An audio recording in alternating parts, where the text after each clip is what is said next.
మూడ్లో తేవాలంటే రెండు మాటలు మాట్లాడాలి కాబట్టి మాటలు లేకుండానే మూడ్లోకి వచ్చేద్దాం. చలో, జై భీమ్, జై భీమ్, జై భీమ్, చలో జై భీమ్. సభకు సభ ముందున్నటువంటి కవిమిత్రులందరికీ సలాములు. ఇస్ బార్ తుజే హటానా హీ హై. దశాబ్దం కిందట నేను మనిషి లెక్కే ఉండేటోడిని.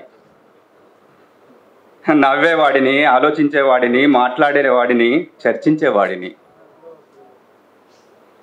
కోపం వస్తే, ఆవేశం వస్తే రగిలిపోయేటోడిని. ఆనందం వస్తే ఎగిరి గెంతేటోడిని.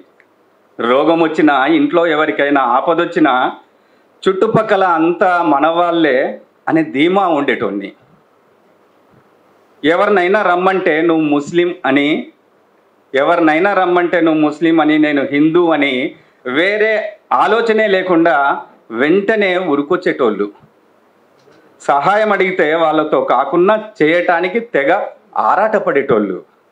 ఇదంతా ఈ ఊరు, ఆ ఊరు, ఇక్కడ అక్కడ అని కాకుండా దేశమంతా ఒక సమభావన ఉండేది.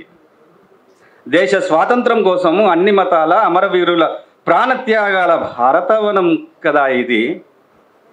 77 ఏళ్ళు గడిచిపోయాయి కానీ 77 ఏళ్ళు గడిచిపోయాయి కానీ ఈ 10 ఏళ్ల పాలన నన్ను జీవోత్సవాన్ని చేసి ఆటాడుకుంటున్నది.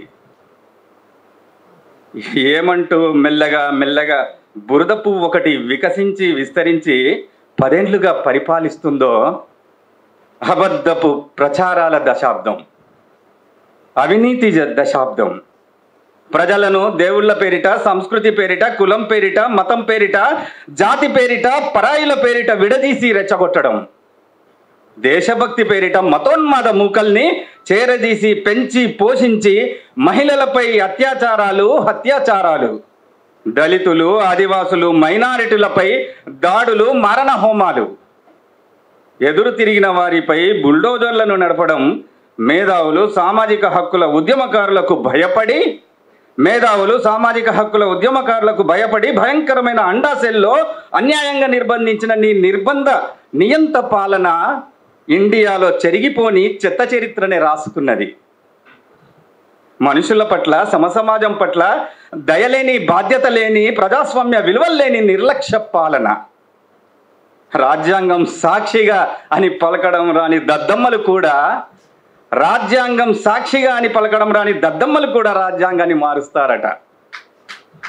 మీడియాను కొనేసి దేశాన్ని అమ్మకానికి పెట్టిన అధినాయకుడు సూటు, బూట్లు, షెర్వానీ, కమీజ్, పైజామాలతో ఒక అడ్వర్టైజ్మెంట్ మోడల్ లెక్క తయారై దేశాలు తిరిగి అవమానాల్ని మూటగట్టుకొని అసమర్థత బయట ఎక్కడ పొక్కకుండా స్వదేశానికి చేరుకొని నిస్సిగ్గుగా విదేశాల్లో హారతులు పట్టిండ్లు అని గొప్పలు చెప్పుకోవడం సిగ్గులేనితనం కదా.